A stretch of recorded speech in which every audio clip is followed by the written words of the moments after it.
Well, hello everyone. It's John from Just Our Take. What's going on, Dave? That's what I just said. What's going on, Dave? I think I just said that. One of us is echoing. It's got to be you. Oh, yeah. So listen, happy Wednesday to you. That's what day it is today, in case you were wondering. Listen, we have some interesting things coming up on tonight's show. We're going to talk about house explosions. We're going to talk about a feud between two Arizonians. And we're going to talk a little bit about, I think we're going to talk a little bit of the thing that happened at the nation's capital. I don't even think we can say the initials for it without getting ourselves into trouble. You can say J6. That will not. Are you sure? Are you positive? Because we might just be banned after that. Thank you. Anyway, it's too bad we have to be so careful in today's world. But anyway. There's no censorship going on. It's fine. No, it's fine. Nope, not at all. So anyway, let me just take us right to our first clip. You ready for this one? You're not ready for this one. I'm telling you. Probably not ready for this one, but I cannot wait to see it. So this was in Virginia, and this is our first one. And let's see. It's just a 3, 2, 1 explosion. You ready? I'm ready. Where's the countdown?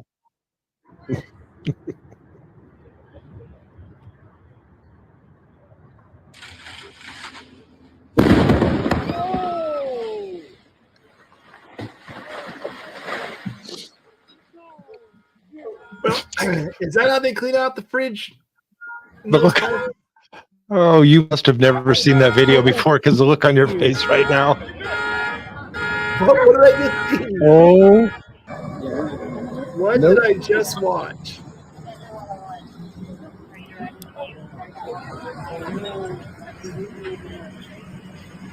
Is that literally Dr. Brandon. Where, like, hurry up, guys. What do you guys are very... All right, so that is that was one of them. There is, I guess they were serving a search warrant on somebody who allegedly, we see allegedly word quite a bit around here, allegedly was firing flares, like signal flares, out of his house. And they called the police, and the police were going to go in and thank God they did not. It looks as though the only person who perished was the homeowner. They are speculating that it was a drug house. There's a whole lot of speculation going on, so I don't know. Well, it's just one of those things. I don't know what to say. Well, we'll never celebrate, the death of someone, even if they're doing the wrong thing. But that was a pretty spectacular. It's a pretty spectacular explosion. So I'm going to save my conspiracy thoughts until after you see the next one. And this one just happened, I think, but wait. This one happened just, I think, last weekend. Please, if you have little ones in the room, get them out now. Let's see. Oh, yeah, that can't be great. Okay, this is not the same house, though? Nope, different house, different city. This was in Pennsylvania. It's a longer clip too. I don't think there's any sound with this one, but 3 homes were, wow. Oh, wait till you see the aerial view of this one. Wow. Thank you, Jeremy Rogers, for sharing your Ring camera with us. Look at that. Yeah. Thank you, Jeremy. You're infamous. You've gone viral. So that is a massive hole. That. Yeah. So what caused that? That's a crater. Yeah. Or it was a basement. It actually looks like it could have been a basement. Could have been. Yeah. So that's that. I don't know. Conspiracy theory in me. Wait. Sorry. Hold on. Back up 3 steps. The first one was where again? The first one was in Virginia. Virginia. That's okay. And the second one is Pennsylvania. okay. All right. Close. They're neighbors. Go on. So in the first one, the guy just happened to be a good distance away rolling film at the moment that it exploded. Shortly before, but literally at the moment it exploded. He happened to be a safe distance away, and he got the great shot. The second one, it's great that we've got these Ring door cameras, but look at the devastation in that explosion. I mean, I saw some aerial views where there were clothes that were in trees 4 houses down in that explosion. What was the the story behind the first one is the police were going to serve a warrant because of suspected. What was the suspicion again? Was it? No, he was the narrative is that the owner of the house or someone in the house, a tenant, somebody living in the house, was firing flare guns out of the second story. Okay. So, but that was one heck of an explosion, wouldn't you say? Yeah, that was more. I'm trying to think like what would cause a structure, a house to blow up like that. So, I don't have a background here, but you play one on TV. But I play one on TV. Gas leak, could that cause that? Could it be? Well, it wouldn't be firearms. I mean, that's clearly there's just some kind of an explosive there. I guess a gas leak is probably the closest thing. Like, what else could cause that kind of an explosion? What was the second one? Was there a warrant being served there too, or is that just completely unexpected? It just happened. Well, here's where it gets funny, not funny. There's not a lot of information on that one. Terribly, 5 people died in the second one. And I believe, I hesitate, maybe you could do a quick Google search, but I think that it was a combination of police and fire officials that died in that one. But here's the strange thing. There were several hundred police and fire on scene. The fact that there were fire, I guess somebody got trapped inside, one of the firemen got trapped inside during the explosion, and others were right outside, and I think they were injured. But the response was not a typical response for a house explosion.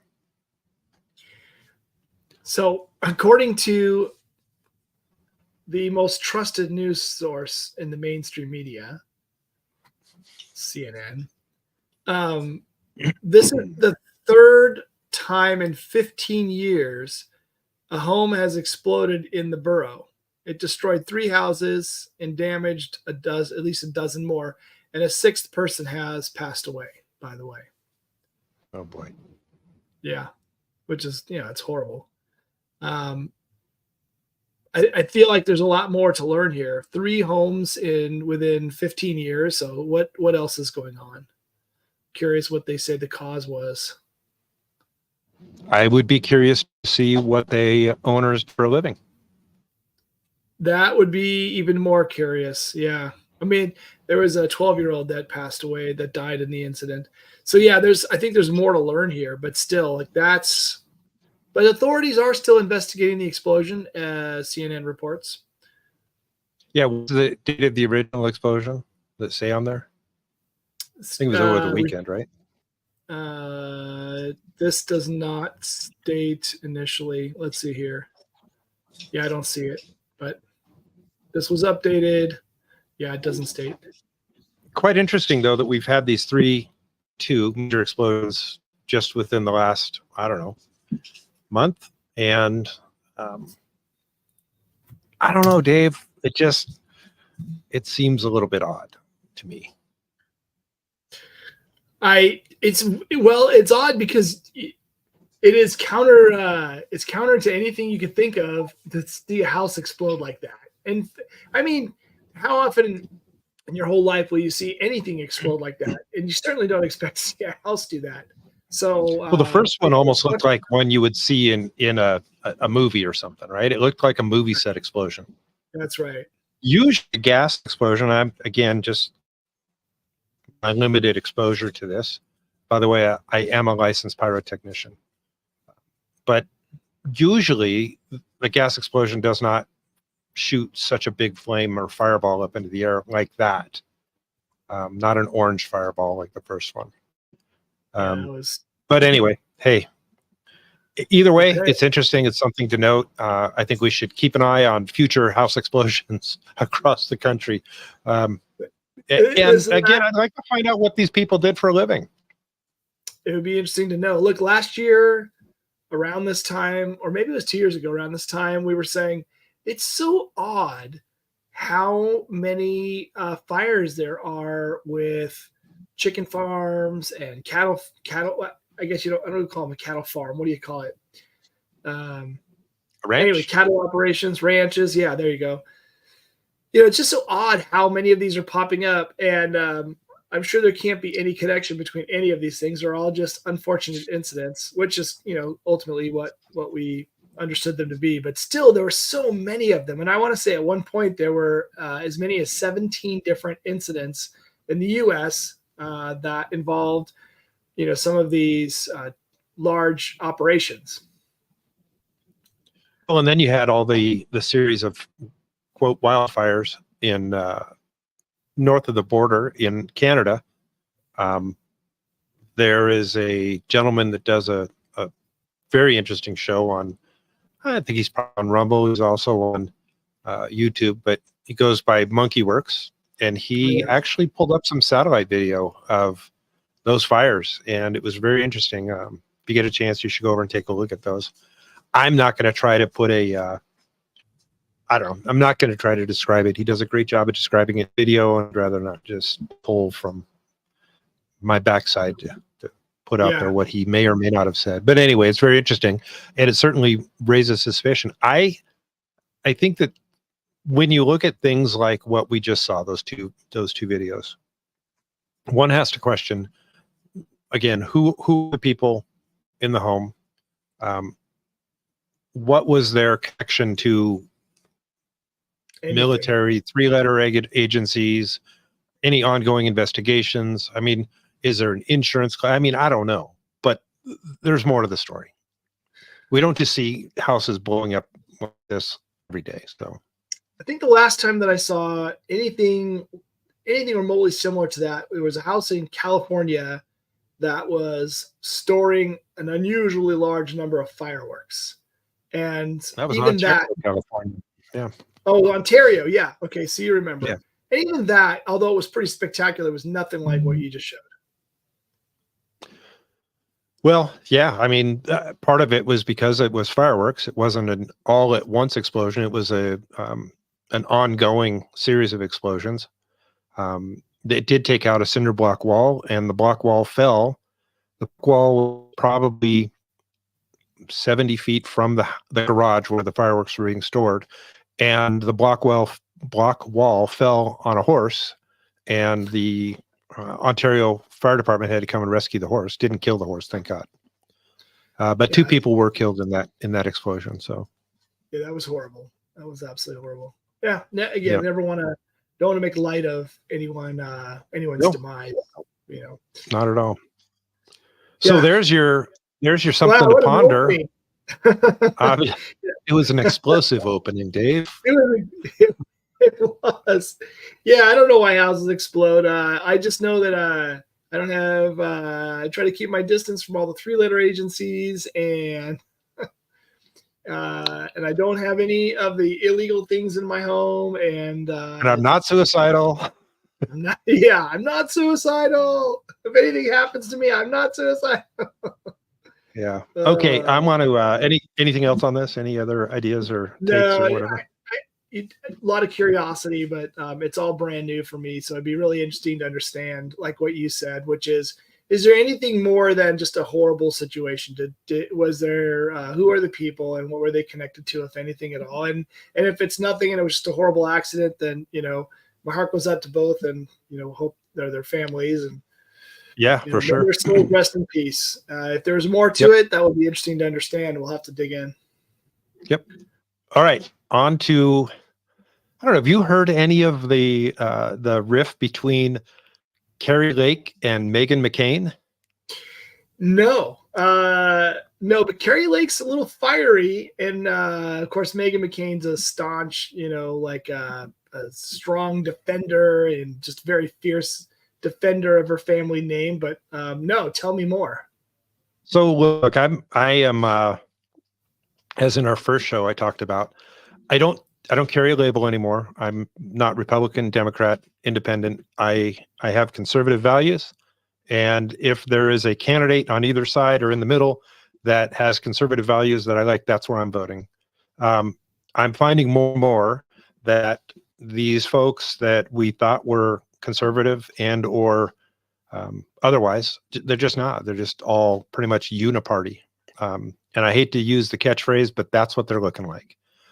So that said, you have, and we're taking another party name or descriptor, and it's become a dirty word to call someone a MAGA follower. Yeah. Isn't that interesting? Make America great again is a bad thing now. It's a But bad anyway, thing. Yeah. I digress. Yeah. So Meghan McCain absolutely hates anything to do with MAGA because it represents Trump, or Trump represents MAGA. Right. Trump has famously said not nice things about John McCain. And some of them, I agree with Megan, there were some things he probably shouldn't have touched. There are other things that have been coming out about John McCain that I think people need to dig in and look for themselves. I'm not going to throw him out there. I'm not going to disparage the guy. Until things become very public, I won't be throwing him here. But Carrie Lake is much more of the MAGA style than she is not. And Carrie Lake has said some things very clearly, very, very loudly, that would upset Meghan McCain. So there has been an ongoing rift. And I've got a clip. It doesn't go in a whole lot of detail. The question was, I know, a clip. The question came out was, Carrie Lake had made a comment about the McCain wing and people that were spending literally $millions of dollars from the McCain wing, McCain donors. There's a group of people, they call themselves unofficially the McCain Republicans of Arizona. And they had been donating a ton of money to defeat Carrie Lake's Senate run. And so she said, listen, if you're a Meghan donor, if you're a McCain donor, you're not welcome here. And then when she was called out on it, she said, I was joking. John McCain famously had a good sense of humor. He would have laughed about it too. So this talk show down in Arizona called Meghan McCain and said, would your dad be laughing about that? And you can only guess what she said. So here you go. I can't wait to hear it. I mean, I think we all know the answer to that. And I think it's really kind of fascinating that this whole thing is blowing up as much as it is. It's getting like international attention, like the Guardian is writing about all of this. And, I think my entire take on this situation is just that the internal polling for Carrie Lake's campaign must be just staggeringly awful and scary to them when it comes to independents and McCain Republicans not voting for her. I think there's some kind of data that they've seen. There's public data we've all seen that shows that there is a giant swath of Arizonans who will never vote for this woman, in no small part because of how much she has attacked my dad, who is a beloved Arizona icon. And also there are many people, you, Bruce, consider themselves proud McCain Republicans, and we wear that proudly. We are not MAGA, dear leader, Kim Jong-un, Trump, people. And I think that her and her team have had. But how do you really feel about that, Megan? Cataclysmic misunderstanding. we are, the kind of Republicans that we are, and the amount of support that my dad still has, even, 5 years in debt. Yeah, and Megan, again, thank you so much for making some time for us today. And I would tell you that I enjoyed every moment around your father when he would come in the studio. He was warm. I would tell you I enjoyed the time when the microphones were off a little bit more, because you know how unfiltered he could get. You've obviously picked up some of that from Dad. There's the on-air part and there's the off-air part. So I really enjoyed it. We had great conversations. But I had a question for you, because I'm trying to understand kind of depth of this. And let me just lay it out like this. I was told, and I do not know how true this is, but at one point, the McCains and the Lakes were friends, to the point that Carrie and her husband apparently been to your house, spent time with your dad when he was ill, would visit, like that there was a genuine friendship there, and then something went horribly wrong. Is that your recollection of it? Do you have an account on YouTube? If so, you could be claiming up to $800. Well, you could be getting some money right now. Gotta love those commercials. Listen, I They have pay a the bill. unique perspective. I have a unique perspective. All right. I met John McCain when I was in the Navy. The building that I worked in was a newly built wing of the Naval War College on the West Coast. And it's named after John McCain's grandfather. John McCain's grandfather was a pioneer in fighter pilots and fighter pilot tactics. He came up with some tactics that we still use today. That said, I had to go to a private airport, pick up John McCain, drive he and his wife over to our facility while we were going to dedicate the building. And he was I think he was a state senator there. I don't think he was a U.S. senator. But anyway, I'm just going to tell you, he was a jack-off. He was not nice. He was warm. Really? He was not. Listen, I'm telling you, this is my experience with the guy. All I'm doing is I'm just eyes forward, driving, not say, listen, I was just a petty officer in the Navy. I'm not going to say anything to a senator, And he could not have been more rude, more demanding, and that was just him. You would think, as a military guy himself, that he, I don't know, would have at least, hey, good on ya or something. Nope. But anyway, it's not about John McCain. It's about his lovely daughter, Megan. And again, I don't know all the back and forth, but I will read something. It was a tweet. You can find this tweet probably between Carrie Lake and Megan McCain. Let's see. This was 5 hours ago on the 21st on X.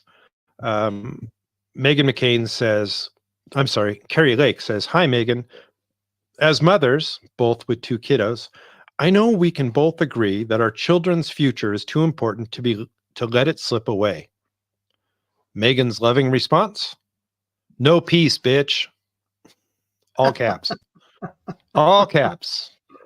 Oh, that's great. It's very professional. So, I don't know. Kind of sounded like to me that Carrie Lake was trying to bury the hatchet. I don't know. Again, who knows what's going on behind the scenes? Because apparently they have known each other for a number of years. Carrie Lake, according to that commentator, was over at the McCain's house when John McCain was in his final days.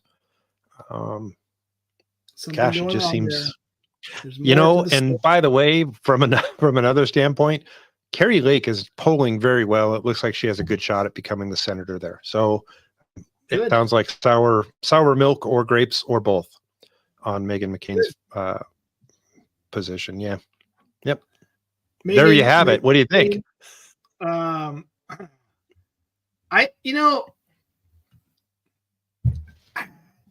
It clearly sounds like there's something personal between the two, right? That's what you're saying, and I agree with you.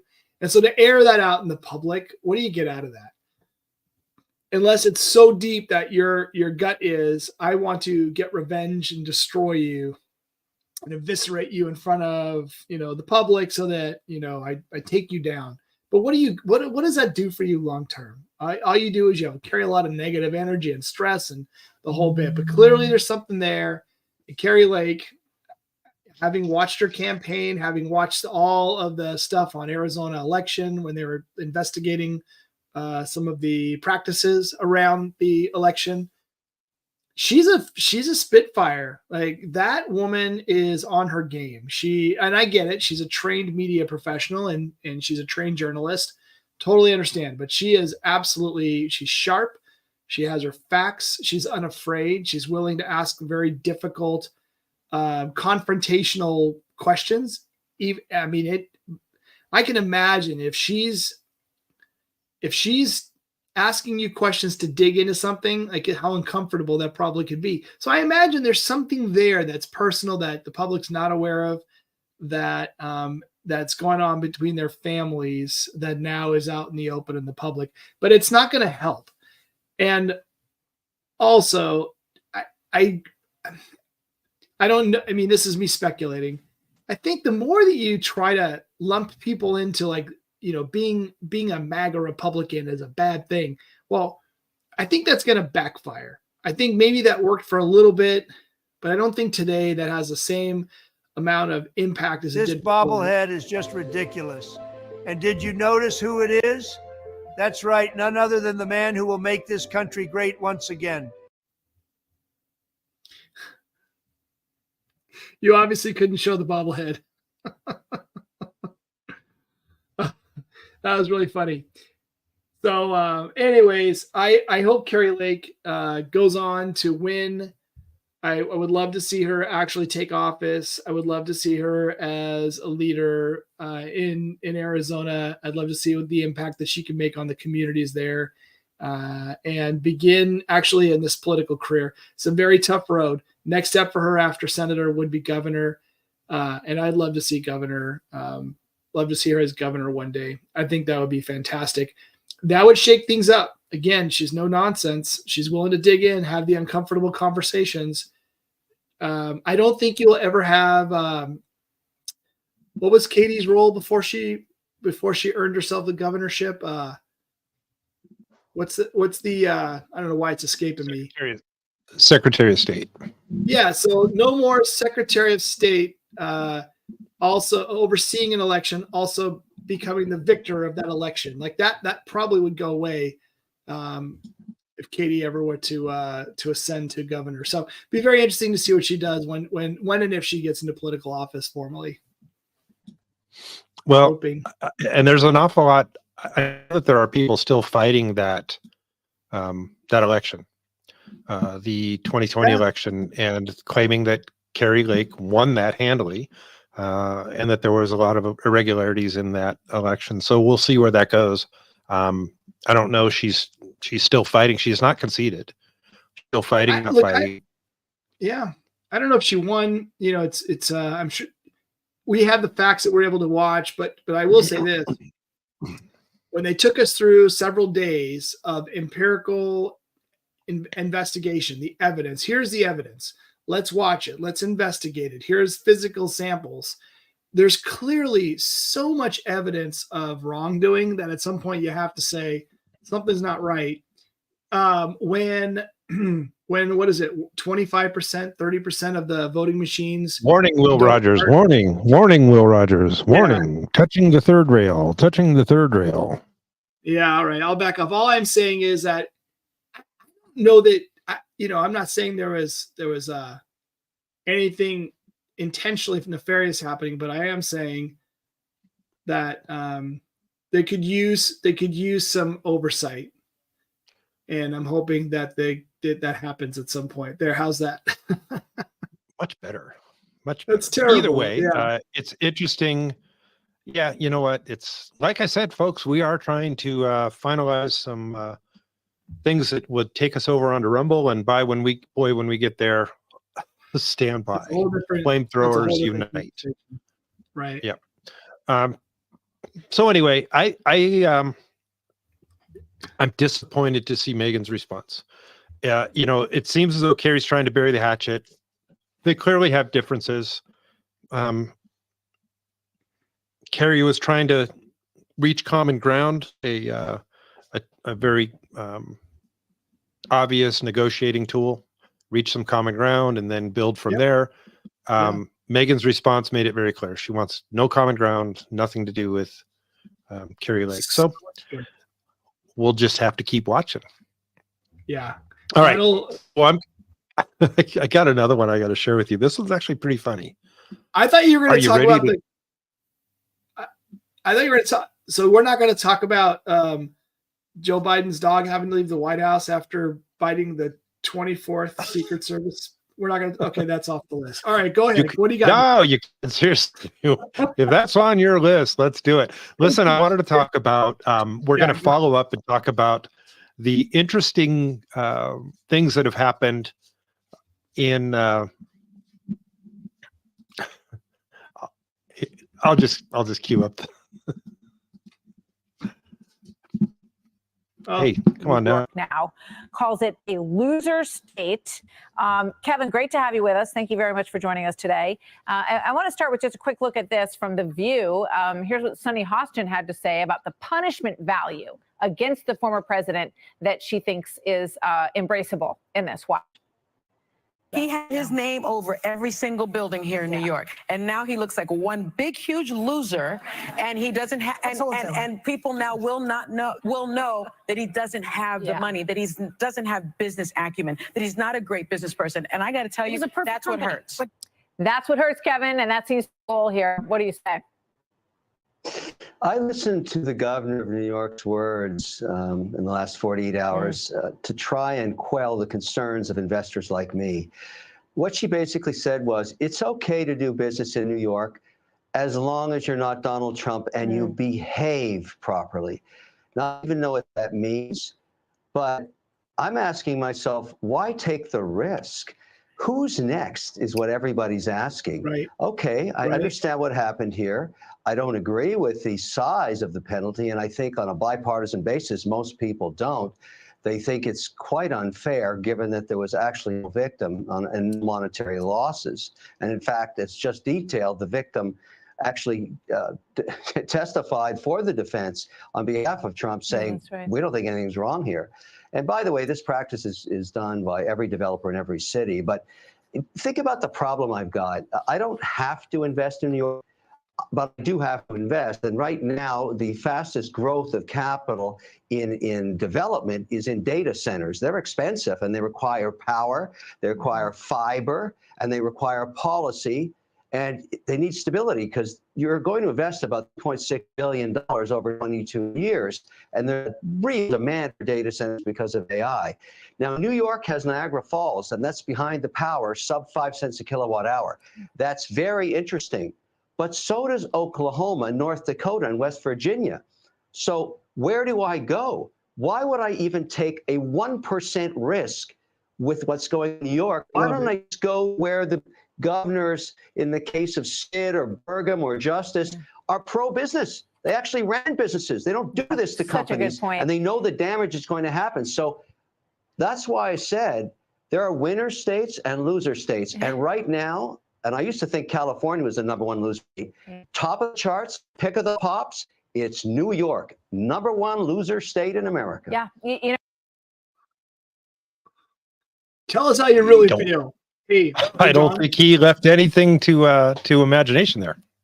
No, and I just want to call out that if it wasn't for Fox News, The View wouldn't have any views. I don't know who watches that show anymore. I think they go on.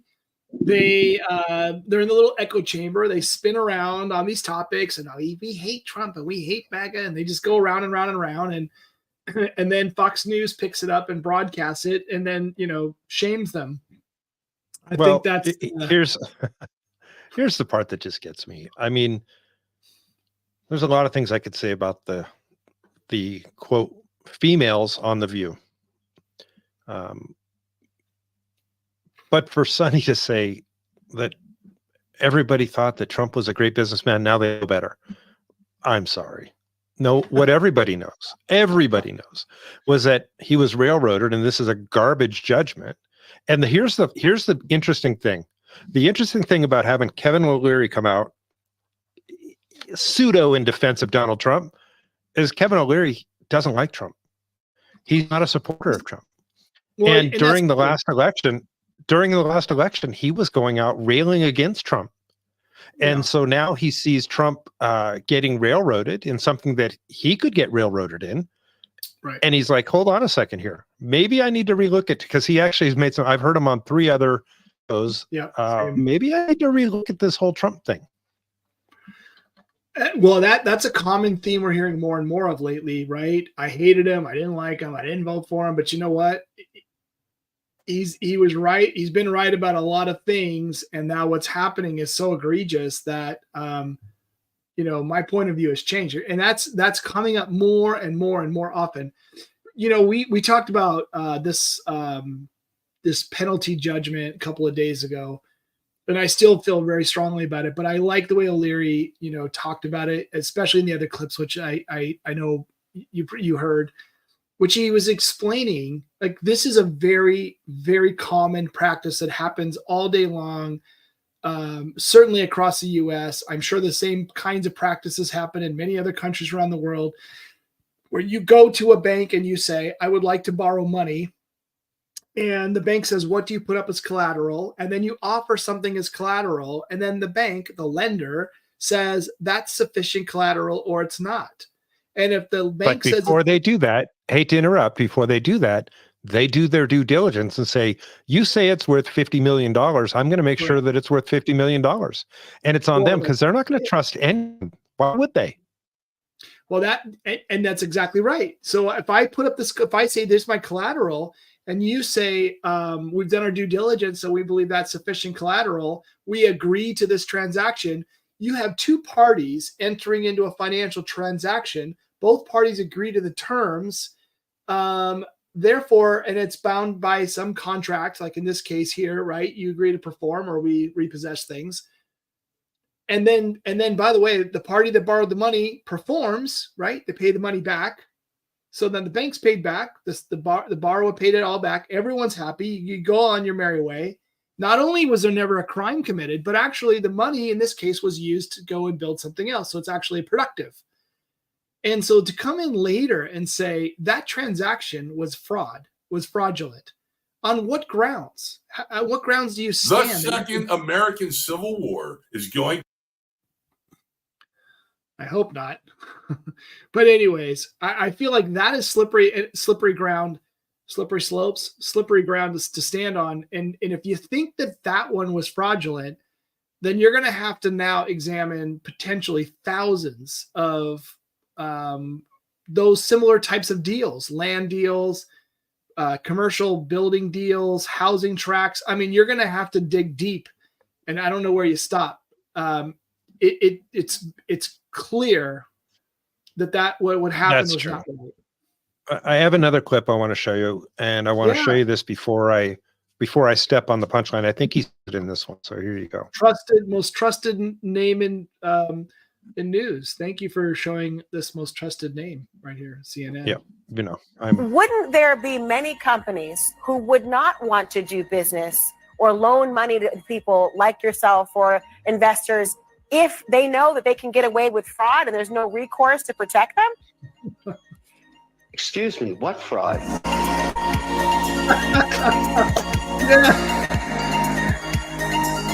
Oh, that's great. What fraud?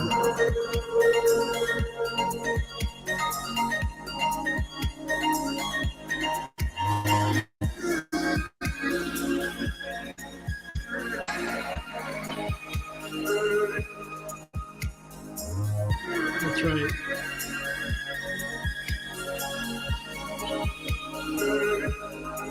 This is not about Trump anymore. When you get a developer, builds a building, and he says it's worth $400 million, and he wants to borrow $200 million from a bank, which happens every day, everywhere on earth, including every American city. Every developer is an entrepreneur. They shine the light on their building and they say it's worth 400. The bank does its own due diligence, as was done in this case, because they're very good at it. The banks are very good, and they say, no, it's worth 300. We're only going to loan you 150 million. That haggling has gone on for decades. That's how it works. That's right.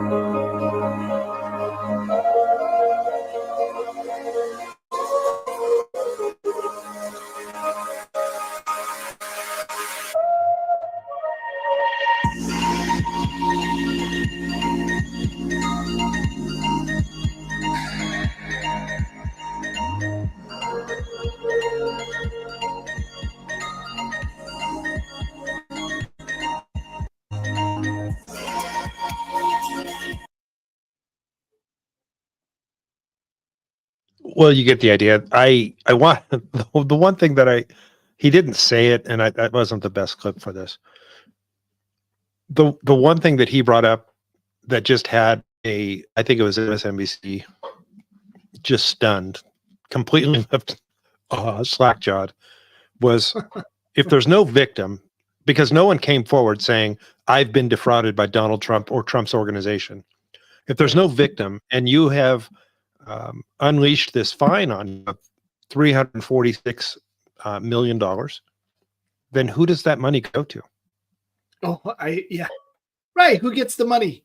Oh, it's going to go to the general fund because there's not a victim to pay. So the victim is going to be, in this case, the city or the state. Nope. Because you know what it's going to do? It's going to go pay for the illegal aliens that they don't have the money to pay for.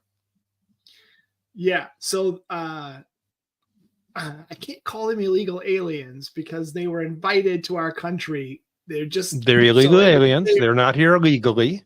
Just because a administration decided to pass the law has not been changed. The law is still on the books, and the law still needs to be enforced. Well, I know we're not debating that. I'm just saying they were invited. You may not have invited them, but they were definitely invited. Anyways, back to the point at hand. It's clear from the onset, we're going to find a way. We're going to figure out what we can do to slow you down, to put some anchors around your ankles and drag you down. And we're going to hit you financially. We're going to hit your time. We're going to tie you up in court appearances. We're going to do everything we possibly can because we cannot allow you to become president again. And we'll do everything, whatever it takes. And here's here's a good example, right? Like all of these things, these fall apart one after another.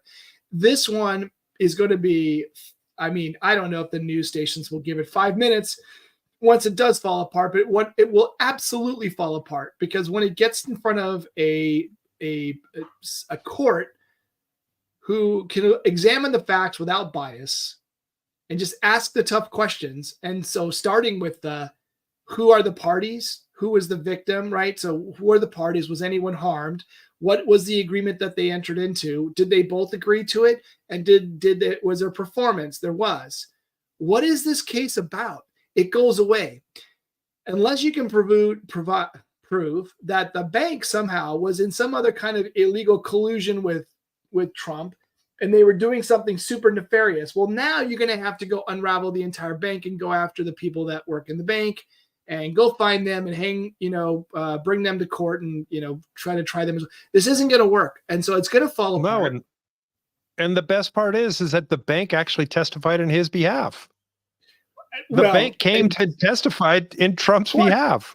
And some would say that with him, and we would love to do business with him again. Yeah. And the judge, no.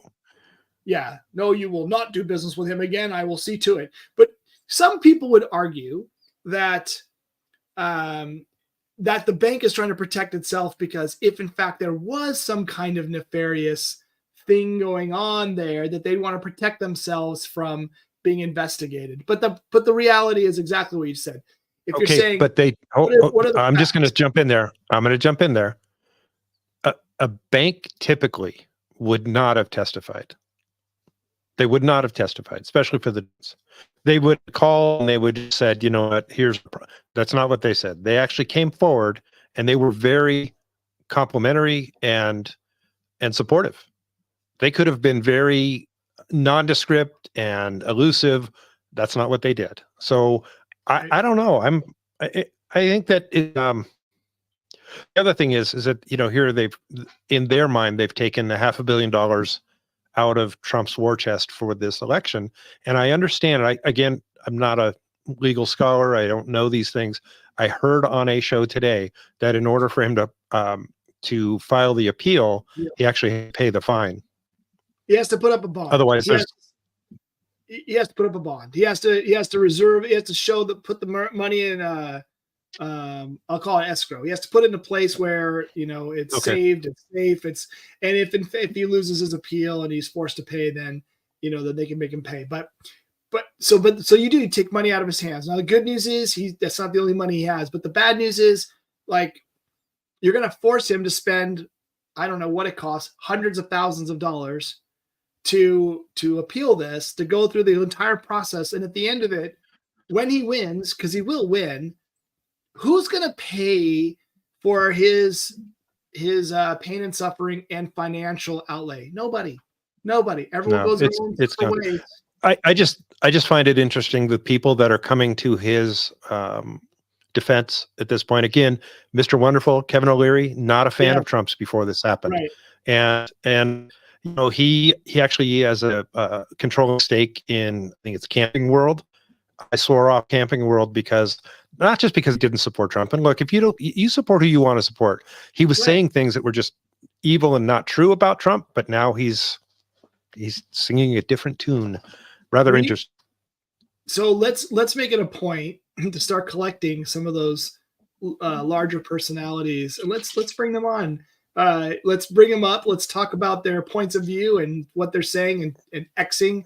Do you say Xing or tweeting? I guess you say on X. Well, I can't do what I wanted to do because I wanted a clip from Snoop, but Snoop has famously switched his tune too. But if I do that, we'll be censored immediately. So Snoop Dogg.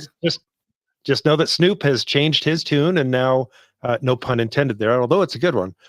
He did a video where he actually showed like a mock assassination of Trump. And now he came out and said, "No, man, I love the man. He's my homie." It's like, wow, okay. There you go. There you go. Yeah, I think I do think in time that would be really interesting to go look at all the different clips and people that are saying, look, you know, and by the way, I don't disagree with this next part.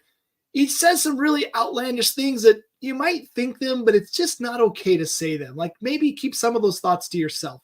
So if you want to be upset with him for mean tweets or X's, whatever we call them, and you want to be upset with him for saying some of the things that he says, because they are a little outlandish at times, again, I totally understand it. And I kind of wish he would just pause, think, and maybe just reserve some of that stuff for some private moments away from the public. But if you get past that filter for a minute, what's happening now should scare everybody who ever wants to ascend in business, in politics, in any time when you are now in the public view. It should scare you, because it's if some don't like you, it's not fair what happens, and no one apologizes for it not being fair. They just go after you. Yep.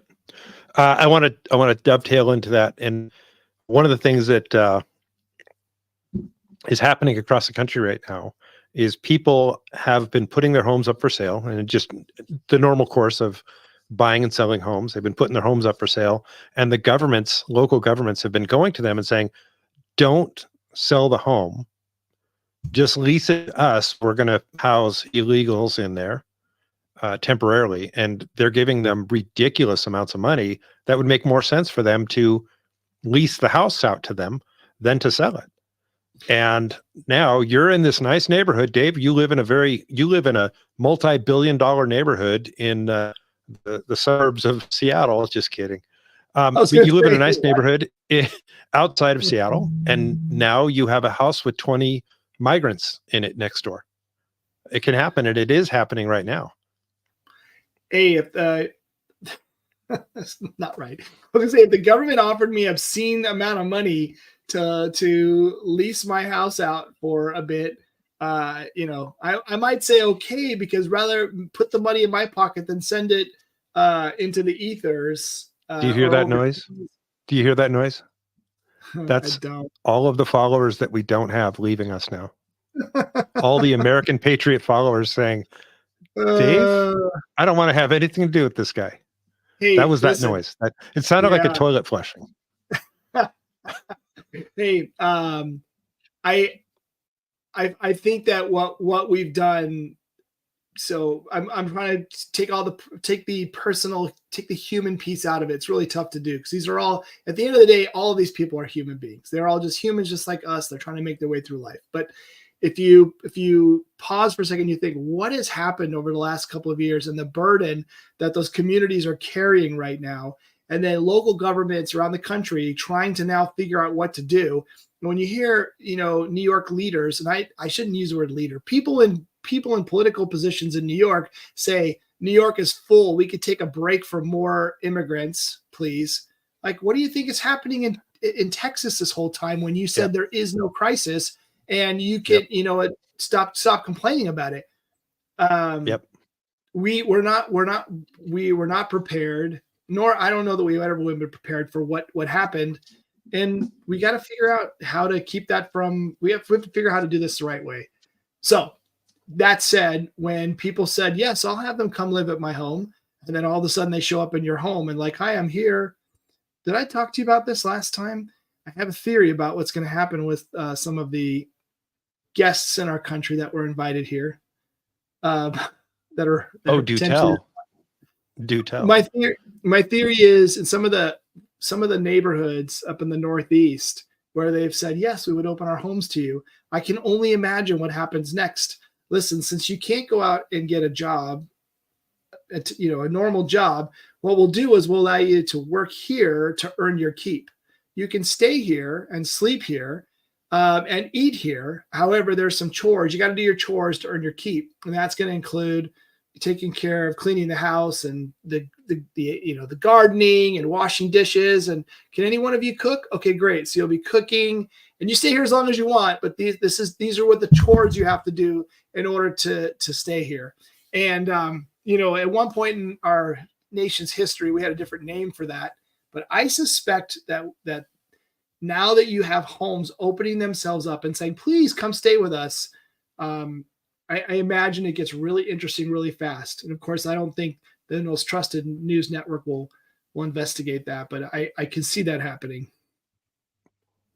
Or we get a whole lot of squatters, and these squatters don't leave these homes. That is also a reality. That is a reality. Then what? Florida, I have to look into this. I think Florida, I don't know if it was a state law or if it was one of the cities, passed some legislation around squatters because previously it was tenants' rights laws that prevented anyone from evicting somebody who was squatting. Well, now I think that I have to go look it up. A new law, I think it's a statewide Florida law that says basically if you don't have legal right to be there, you don't have legal permission from the owner to be there, you got to go or you're trespassing or you go to jail, which is the way it should be. If you do not have the legal right from the owner to be there, then you got to leave. Yeah, it'd be interesting. I know some states' eviction laws are very difficult and they drag on. They take a very long time. So it'd be interesting. Again, we've created a monster and we'll just see what happens with it. Hey, I was going to say go. Oh, I was going to ask you. Okay, so I've been hearing a little bit about this trucker convoy, but I don't. But that's about all I know. Is it happening? Is this for real or is this make believe? So this is the convoy. This is the truckers going to New York in protest. It's not a convoy. It's the anti-convoy. It's an anti-convoy. So what's happening is, I'm sorry, I've got dogs that are saying, I want to be on the video too, Dad. I want to be on the video. So it's the anti-convoy. What they're doing is they're saying, we hate what happened in the Trump case. We think it's completely ridiculous. It's totally unfair. And we don't want to live like that. So we're not delivering to the city of New York. And now with that getting out to actually the state, it's kind of interesting.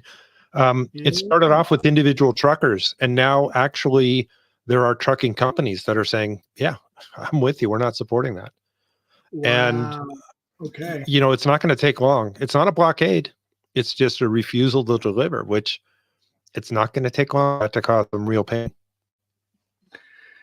Well, I was listening to a news report earlier in the evening that was trying to help us understand, how many days can you go without truck deliveries, right? Because you think about what those trucks are bringing into the city, into all the pharmacies, they're bringing in all of their supplies, right? Because they don't Bud Light.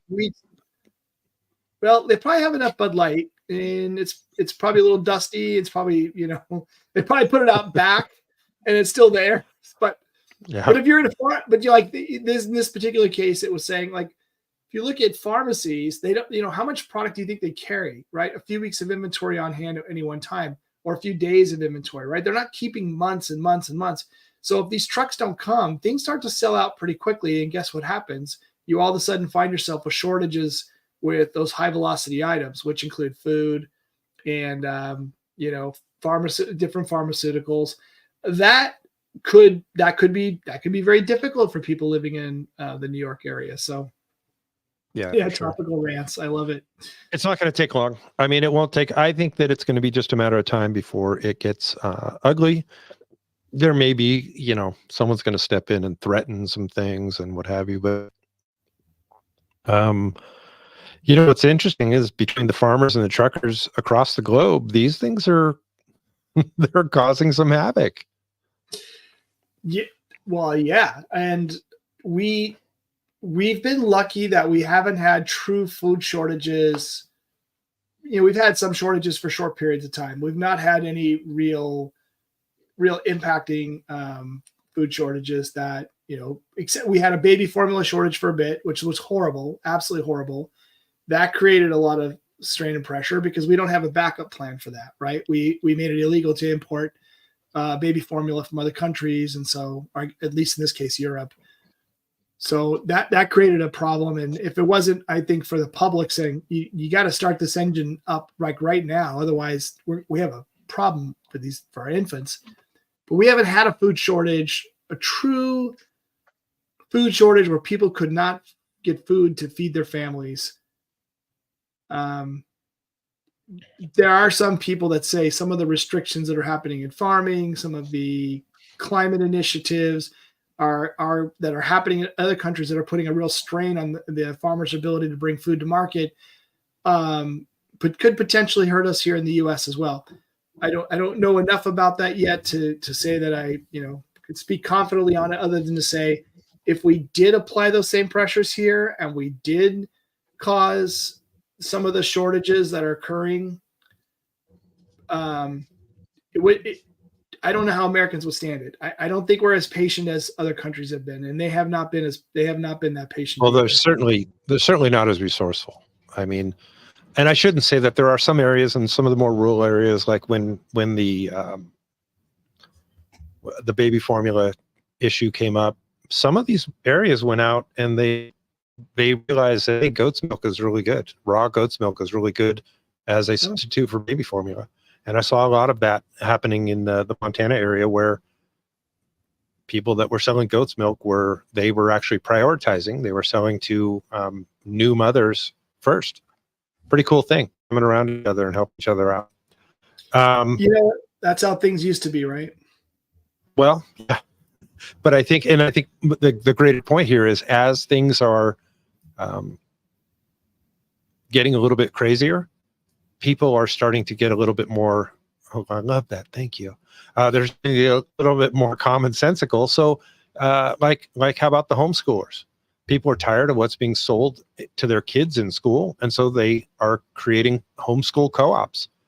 And some of these homeschool co-ops, where you got 8 or 10 moms that just say, "Look, enough is enough," and they create their own K through 12.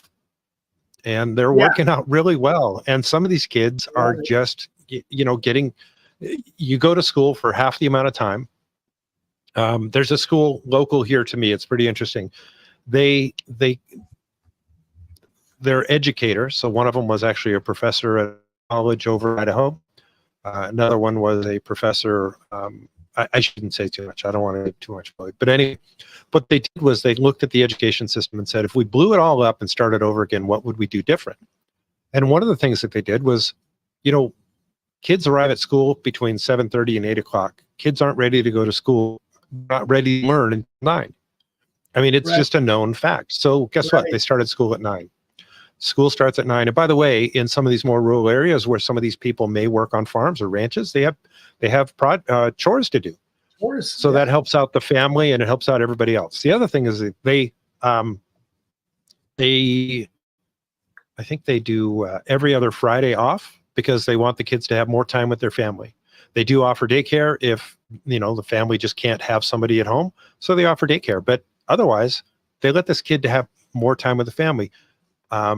They also, and again, it's a smaller school, it's a smaller footprint, smaller attendance and everything else. But what they do is they actually let the students stay with the teacher for more than just one grade. You go from 4th to 5th, you stay with that same teacher because that teacher knows you and you've built a rapport with them. So I think it's at 3 years at a time, and then you graduate to the next teacher, and then you stay with that teacher for 3 years. It's kind of a brilliant idea. And there's a whole lot of things that they do. They have several breaks throughout the day because kids, level of concentration isn't where it used to be. The results that this school is getting are phenomenal. It's really cool. Kids that weren't doing well in school before have really stepped up and done just a lot better. So it's pretty neat to see. I love that. And we saw that during the health crisis, the recent health crisis, where schools shut down everywhere. And then it was common where somebody would say, hey, bring your kids to our house. We'll homeschool here. And so you have these little pods showing up all over the place. And the point you made about the timing of when they're in class and when they leave class, because it's a homeschool environment, they start whenever they makes sense. And it made sense to get a later start. And also it made sense. They did things different. It was not traditional.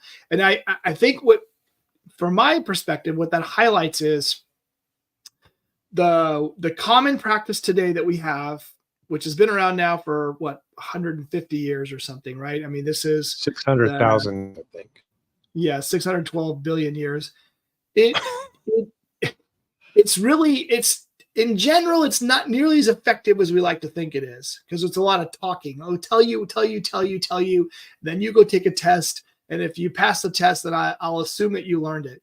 But there's not really any practical application of the learning. And so the whole model I just think is lacking. And then you have all these little offshoots where they're like, we're going to experiment and do something different. Project-based learning or homeschooling, where we don't start at 7:30 in the morning. We start at 9, with your point. And the kids respond to that, and they have a better, more healthy experience. And by the way, you can teach them just as much about chemistry and history and many of these other topics without having to go 50 periods, bell rings, or 50 minutes in a period, bell rings, 50 minutes in a period, bell rings, recess. Okay, back from like that. That's just good for herding people through a process. But if you're really saying, I really want these kids to learn and retain and then be able to apply what they learned, the current system, the public school system today that we grew up in, is not functional. It doesn't achieve that. Yep. So as I'm sitting here, I'm thinking, today or yesterday, there was a bill proposed to eliminate the Department of Education. I think that we don't have time to get into it tonight, but I think that would be a great topic for a future show, and we could get a couple guests. I think it's important to talk about the historical context of the Department of Education, as well as the constitutional aspect of the Department of Education. So why don't we put that down as a marker? And I do have a guest that we could bring in that may be willing to talk about that. But that I think would be an interesting show. Speaking of interesting shows, we've gone a little bit more than an hour tonight, Dave. I want to talk about our Sunday show. We're going to have some, topics that will come together with that are going to be topical, that are going to be, things that are happening now in the news. Something tells me that the MAGA campaign is not going away anytime soon, so we might have something to talk about there. Interesting to see where that trucker convoy, or the lack of the trucker convoy, is going. Yeah. We also have a special guest joining us. We have a law enforcement officer, and I think that we're going to have a pretty good conversation with him. It'll be interesting to see what his take is on, not our take, but his take on law enforcement in the 2020s. It'd be interesting to see, because he has been an officer for over 20 years, and obviously a lot has changed in that 20 years. And so looking forward to having him join us on Sunday night. Our Sunday night show starts at what time, Dave? 7 p.m. Pacific. 7 p.m. Pacific, 8 o'clock Mountain Time. You guys do the math if you're in any of the other time zones. I am very excited about. I'm very excited about. I'm very excited about that discussion we'll have. I'm very eager to learn a few things about his past, his perspectives, and his thoughts on what kinds of things need to change in order for the public service of policing to become I think more widely respected. So how do you do it the right way? I'm sure he's got some thoughts there. And then how do you earn the trust of some of the communities where they don't have trust anymore? And how do you earn the credibility with leaders in these cities so that you can actually do a good job and have policing that is the community says, I'm grateful you're here, you're doing a good job, and it's working, and you're helping to reduce crime and make it a safer community. So I'm curious to get his thoughts on that. I'm sure he's got quite a bit to share. I'm thinking he's going to give us some pretty interesting perspectives. I know he's going to have to be careful. The last thing we want to do is get the man in trouble. But boy, he's got some interesting stories to tell. And by the way, I will give you one teaser. Father made a very, very, very public arrest. We'll tell you more about that on Sunday. So Sunday, 7 o'clock Pacific, 8 o'clock Mountain Time, right here at Just Our Take. Anything else, Dave, on the way out? Nikki Haley's still in it. Woo, go Nikki. Just my take. She said, as our outgo, she says, listen, Sunday we're going to have our Sunday South Dakota's going to vote, and Sunday morning I'll still be in the race. She knows she's going to lose. It's probably the most obvious comment ever. On that take, it's on that take. Make sure you hit that like button, the thumbs up. Leave us a comment if you'd like. Subscribe, tell your friends, and be back here Sunday night, 7 p.m. Pacific, 8 p.m. Mountain Time. Good night, folks. Good night.